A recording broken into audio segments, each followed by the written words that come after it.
said, do I know who they are? I said, no. He said, have I heard of kidnapping before? I said, yes. He said, I've just been kidnapped.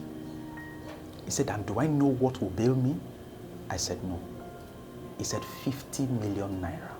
And immediately he just sliced straight to my leg, to my shin bone. My leg just broke.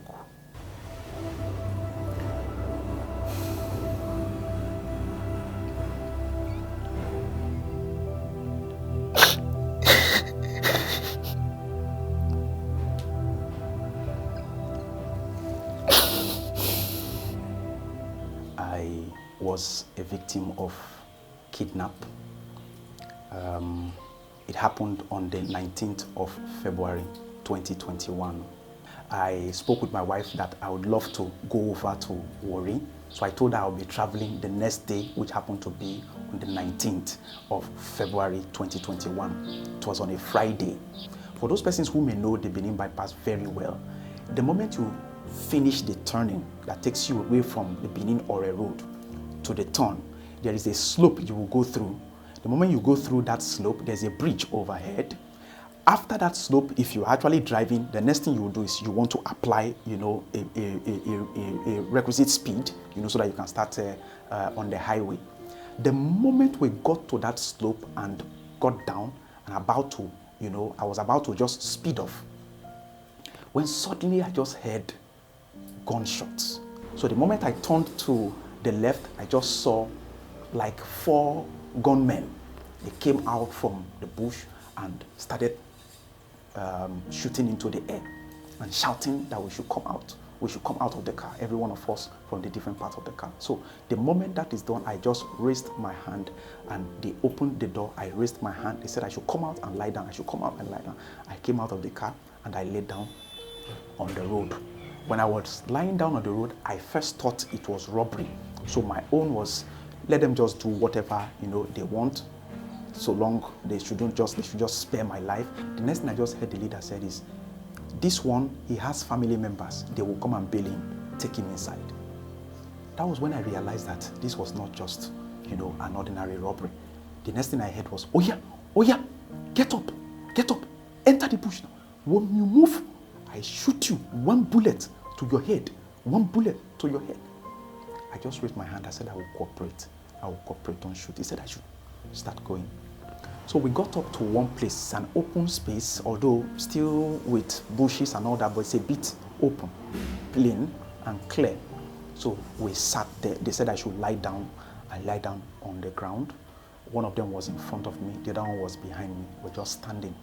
So one of them asked me, he said I should put my head down, so I wasn't seeing them. He just asked me, what is the code to my phone? I told him. He punched in the code and opened my phone and started checking through. So he now asked me, he said, do I know who they are? I said, no. He said, have I heard of kidnapping before? I said, yes. He said, I've just been kidnapped. He said, and do I know what will bail me? I said, no. He said, 50 million naira. 10 kobo no komot. I no get 50 million, 1 bullet to your head. Animal will chop you here. You will die here. Nobody will know you came here. I said, I don't have the money. He said, how much do I have? I said, I have just 70,000 naira. He got up again and gave me a heavy punch on the face. I said, do I think that they are cheap? Much later, about maybe 1 hour or so later, I heard footsteps of someone who probably walked away, coming back.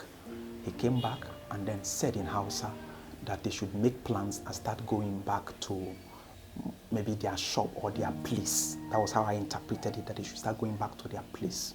So when we were going, I was a bit relieved. We got to that point. The moment we just entered the open place, we crossed it. As we were about to enter again into the bush, one of them asked me to stop.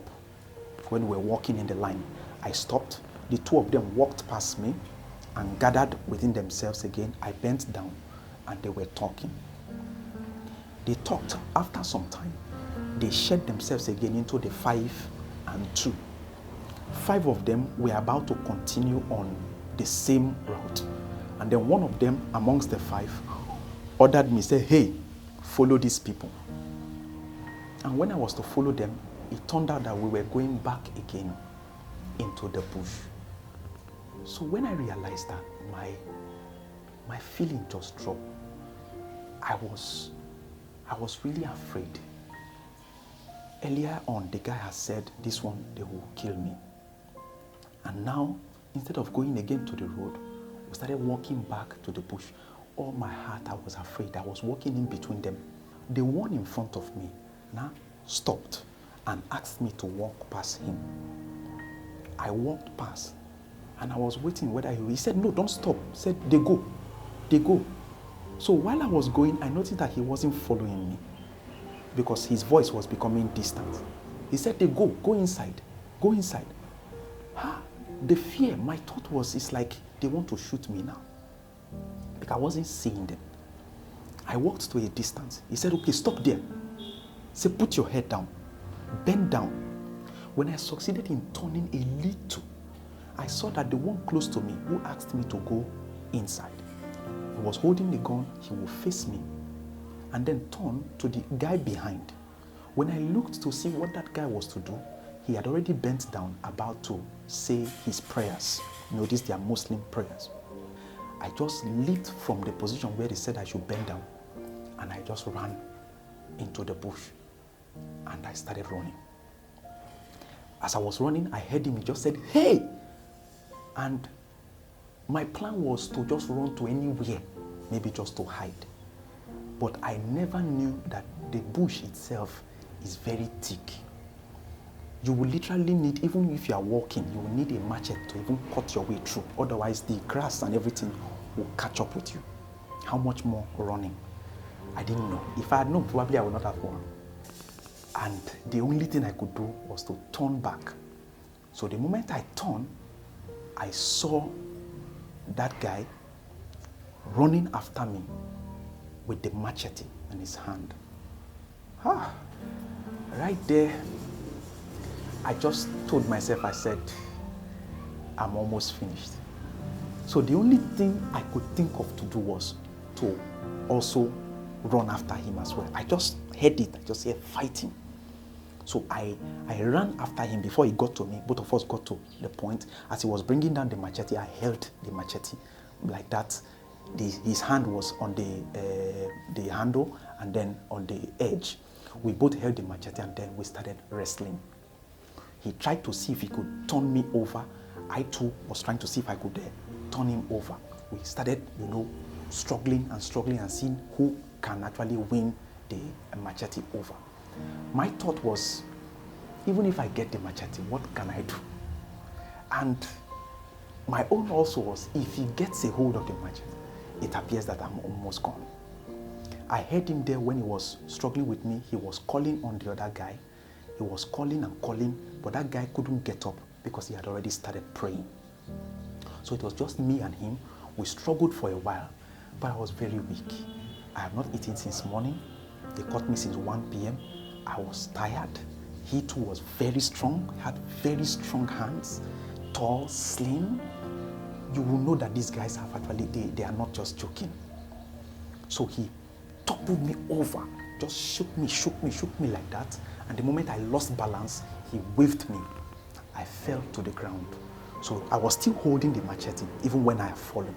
So he used his leg to support me on the ground, to block me so that I cannot get up. I was lying down and the leg just came from like here to this place. So my hand was here like this, and he was holding the machete and started pulling the machete upwards. The moment he removed it, he removed his leg from where he pinned me down and started swinging the machete to where I was. Right there, while I was lying down, my eyes were just targeted at the machete. Everywhere was going. So I was using my hand to catch it, to catch. If not that my hands have healed, you will see scars on my palm. It tore open, this place got open like that. It tore. If you see there's a mark here on my hand, although it has healed up now, here. I used my elbow also. I tried to see how I can catch. I did it. My hand was already slicing and blood was coming out of my hand. So the moment I saw that he was still swinging, I raised my leg up And immediately, he just sliced straight to my leg, to my shin bone. My leg just broke. I fell down to the ground. I screamed, but I saw that this guy was still cutting. As I was trying to defend again, he sliced me. If not that my head has grown up, so you'll see there's a mark from like here to here. The moment that one hit me, I felt the pain. My face just splashed with blood. I fell down. But right there, I wasn't trying to allow the pain or anything weigh me because it was still cutting. But having taken all those cuts, I knew that this guy is not stopping. So when he raised his hand again, about to bring it down with the cut, I don't know how I even managed with my broken leg to get up again. So with his hands raised, I hugged him. His hand was up like this. I catch him like this. And I embraced him. And I started saying in Hausa, I said, Allahu Akbar, Alhamdulillah, Kahya Kiri. Allahu Akbar, Alhamdulillah, Kahya Kiri. That means God is great. All praise be to God. Please don't be offended. So the moment he succeeded in pushing me away, I landed with my broken leg and I screamed. I fell down. So that was probably when he noticed that my leg was already broken. So he asked me to stay there and not go anywhere. And then he left. My leg was already broken. My head turned by the side. Blood was coming out from my face as if they were washing my face with water. My hand and palm, everything, my bone was already broken. I stayed there in pain. The only thing I could make out was I am going to die. So when he said I should stay there and not go anywhere, he left. The only thing I could do was to just pray. I remember thanking God. I said, thank you, Lord, for making me to have lived this long. Just December, the year before, I clocked 40 years. I was glad somehow that at least I saw 40. So I thanked God. I rededicated my life again to Christ. And I told him that I want to make heaven. So the next thing I heard was, where is he? Where I was, I just said, in and out.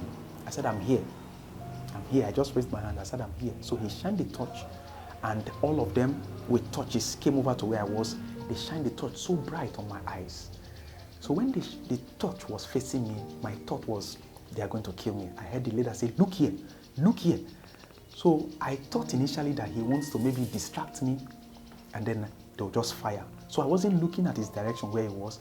I was trying to look through. At least if they want to shoot me, let me see how they will shoot me. He said, look here, I say, look here. So he walked close to me and started examining my wound. He looked at my head, he looked at my leg, looked at my palms. And then the next thing I heard him say was, waiting be this. Waiting be this. I now said, I don't want to die. Please don't kill me. I don't want to die. I tried to run, but this your guy came over and caught me. I said, please don't kill me. I don't want to die.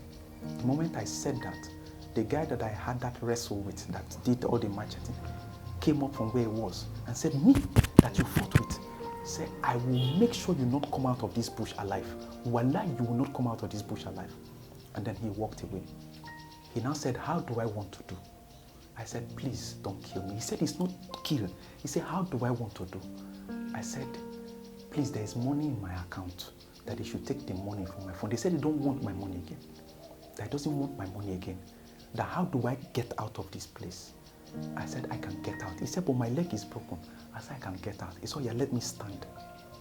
I tried to stand. The moment I stood up, he said I should walk. As I put that broken leg again on the floor, I felt the sharp pain. I screamed and I fell down.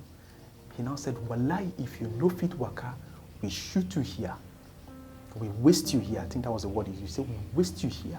You will not draw us back. I said, please don't kill me. He said, but how will you walk? I said, I will walk.